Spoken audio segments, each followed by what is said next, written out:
setelah saya pulang itu saya buka kamar kok banyak pasir gitu di kamar saya itu. Di kasurnya. Setelah itu ada suara kayak ledakan gitu di atap.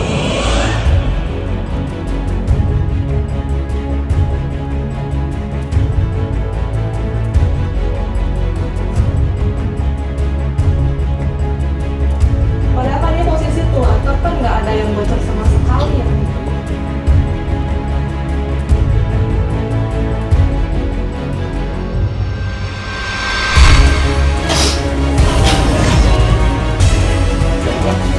Di lantai atas. Ya, ada atas.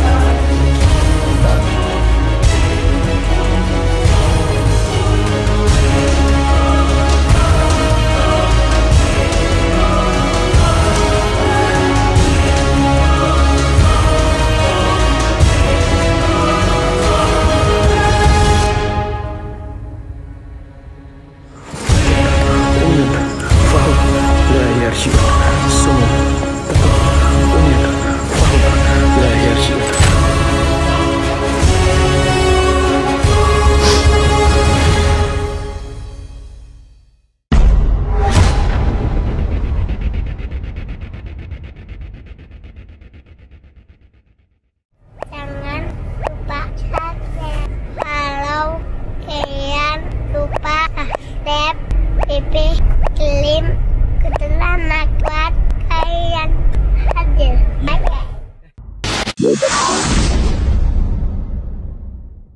Assalamualaikum warahmatullahi wabarakatuh, gengs.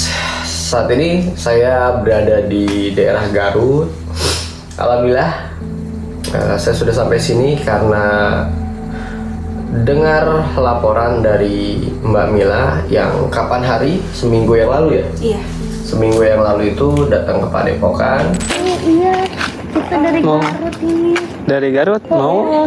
Ini lagi ada keperluan sama Aki. Terus bercerita mengenai almarhum suaminya yang mau nyalek, lalu tiba-tiba beliau sakit, dibawa ke rumah sakit, bahkan sampai ke Penang, akhirnya meninggal dunia. Padahal diperiksa di dokter, baik di rumah sakit Indonesia maupun di rumah sakit Malaysia, tidak ada gangguan sama sekali ya? Iya. Tidak ada masalah. Iya, jadi hanya kecapean saja. Diagnosanya kecapean aja. Terus pas berobat ke orang pintar, jawabannya apa? Kalau untuk orang pintar itu katanya santet. Santet. Iya, santet benar-benar. Tapi setelah di tangani tidak ada perubahan atau bagaimana? Iya, tidak ada perubahan, malah semakin memburuk kondisinya. Semakin memburuk, akhirnya meninggal. Iya. Saya turut berduka cita kalau itu. Nah setelah itu mengalami gangguan Mbak Milanya ya. Iya. Nah sampai akhirnya datang ke Padepokan Senin lalu. Nah setelah ditanganin sama saya, ternyata telepon, katanya di kasur ini itu ada pasir ya? Iya, pasir. Pasir sebanyak apa tadi? Lupa saya. Hampir setengah ember. Hampir setengah ember, bayangin ya. Hampir setengah ember, sedangkan ini itu bukan sesuatu yang memang mengandung pasir, itu atap, plafon. Jadi nggak masuk akal. Sampai akhirnya, terus tadi juga sempat saya tanya, dengar ledakan ya? Iya, ledakan sebanyak 3 kali. 3 kali. Terus setelah ledakan itu apa yang dilihat? Kayak ada bola api gitu. Bola api? Iya. Nah akhirnya saya baru sempat nih datang setelah 1 minggu kemudian, karena merasa ketakutan. Saya pikir ini mungkin karena trigger kejadian kemarin sehingga menimbulkan halusinasi. Ternyata setelah saya datang ke sini, ruangan ini luar biasa nggak ada auranya sama sekali. Jadi terkesan tuh gelap, nggak ada auranya sama sekali. Saya mau tahu dulu nih dari Mbak Mila, sekarang apa yang dirasakan di dalam ruangan ini?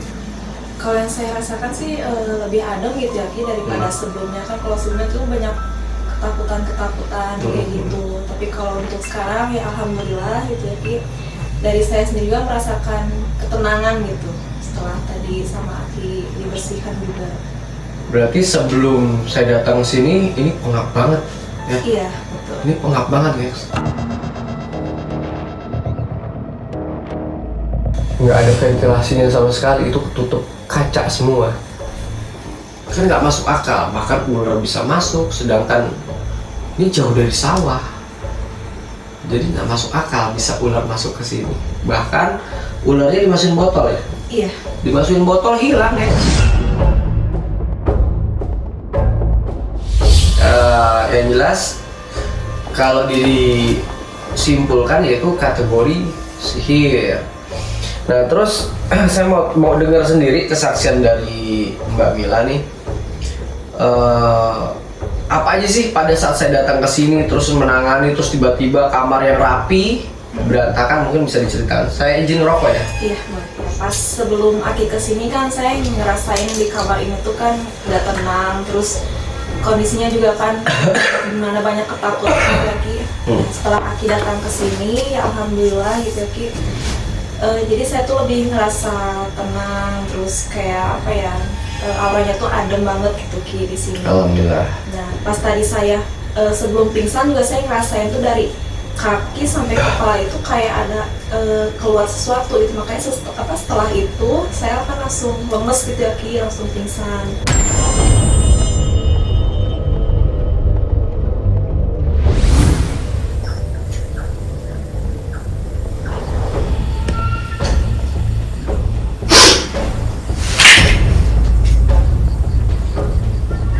Ya Allah.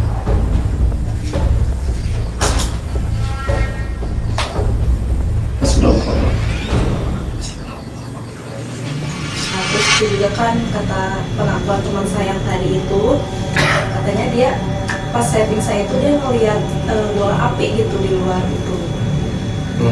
Oh yang tadi saya kejar itu. Iya betul.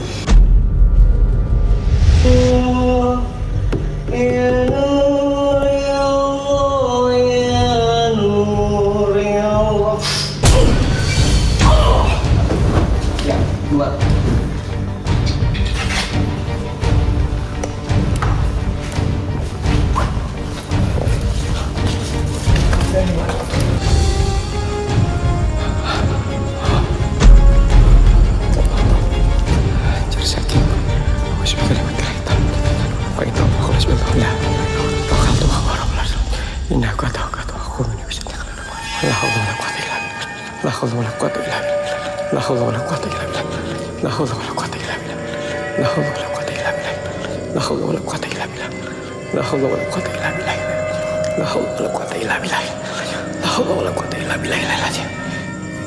Zat sifat sumu bukun umyun fahu la yarjiun.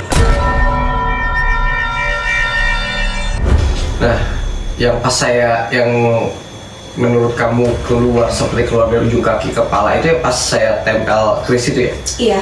Rasanya seperti apa itu? Rasanya seperti apa? Ada apa ya, keluar sesuatu gitu, jadi kayak ketarik gitu keluar. Nah, setelah dari padepokan sampai sebelum saya kesini, apa sih mimpinya yang dirasain setiap malam itu?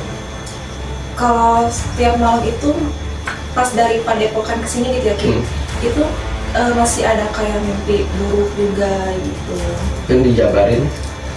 Yang mimpi itu apa aja? kan kayak apa ya, kayak ngelihat sosok wanita rambut panjang gitu kan, yang mata merah yang kata anak saya itu kan ya Ki. Nah setelah itu ya mimpi itu kan berulang-ulang kali, makanya kan saya langsung telepon ke Aki juga, saya minta tolong bantuan dari Aki kan supaya Aki kesini gitu untuk yang membantu saya gitu Ki. Nah, yang buat kamu takut dari mimpi itu seperti apa mimpinya?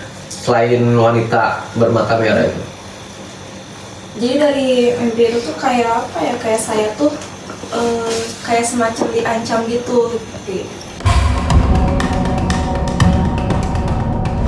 Kayak ada seseorang yang ngancam, tapi itu saya nggak tahu itu siapa gitu. Karena kan memang sosok dalam mimpi saya itu tidak jelas itu Ki.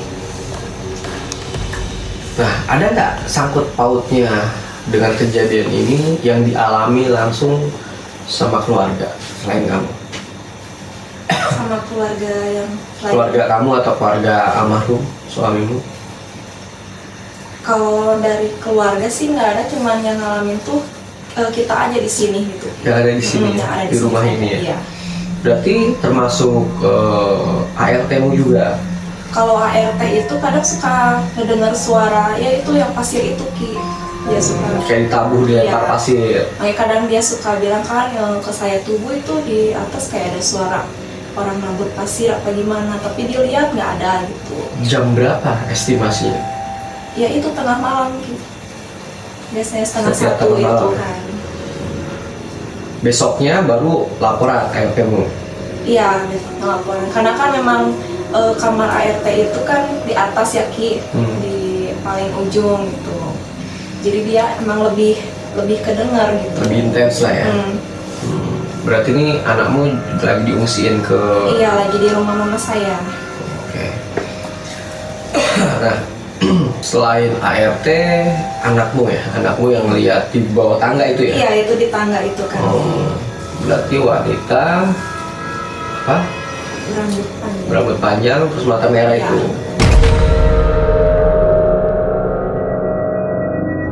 Nah, pernah nggak sih tetangga di sini, seputaran di sini? Karena kan tadi saya sempat keluar nih. Iya. Ini kan bisa dibilang pemukiman padat ya. Ini kan perumahan nih. Iya.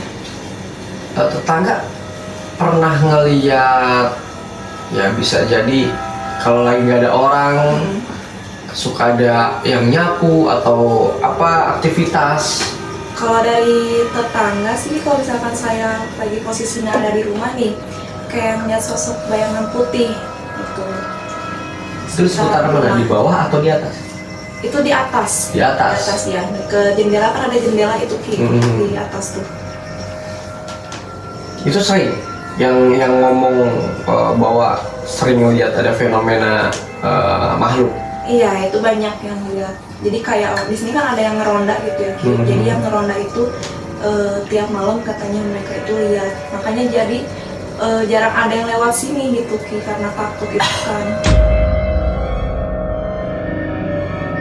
Tapi gimana perasaanmu nih? Kalau untuk sekarang sih lebih tenang ya Ki daripada Alhamdulillah. kemarin itu. Waktu di Padepokan pun nggak setenang ini? Iya, di Padepokan itu saya masih ada rasa takut gitu. Ya wajar karena ngelihat apalagi di mana, di dalam anggota badan ya, namanya sesuatu yang gaib kan kita tidak bisa melogikakan. Iya. Karena itu bagian dari tipu daya muslihat setan.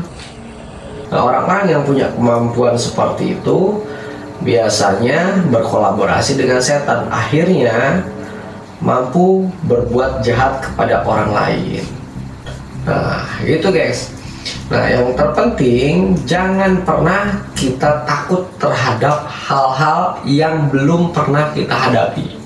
Itu pertama. Dan yang kedua, jangan pernah menjauhkan diri kita kepada agama kita, terutama kepada ibadah kita. Mau itu muslim, mau itu non-muslim, selama kalian mengingat bahwa tidak ada kekuatan selain kekuatan Sang Pencipta, insya Allah semua akan berjalan sesuai dengan rencana. Yang terpenting nawaitunya. Jangan pernah takut dengan hal yang belum terjadi, karena biar bagaimanapun ketakutan itu adalah imajinasi seseorang, sehingga bisa menimbulkan rasa takut yang berlebih. Kalau sudah menghadapi ketakutan, otomatis kita akan dikendalikan sama setan. Terus lakukan yang terbaik di dalam hidup kita. Nggak usah mencampuri urusan orang lain. Dan ingat, pada saat kita dihisap, yang ditanya bukan orang lain, tetapi diri kita sendiri. Mulai benah diri, mulai benah diri, mulai mawas diri, mulai memikirkan masa depan kita sendiri. Dan jangan lupa beribadah sesuai porsinya sebagai umat manusia. Mudah-mudahan perjalanan spiritual kali ini bisa kita ambil hikmahnya. Kejahatan itu tidak hanya datang dari orang-orang yang memiliki masalah terhadap orang lain, tetapi karena faktor iri hati, rasa dengki, sifat takabur dan kesombongan, sehingga mampu mencelakakan manusia tanpa mereka sadari.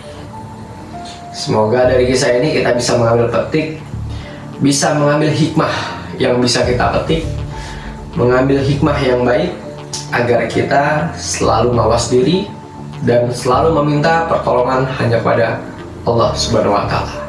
Saya Kibaraliu, sampai ketemu lagi di telusuran yang akan datang. Kalau kalian bercinta misteri, tunjukkan eksistensi kalian. Assalamualaikum warahmatullahi wabarakatuh.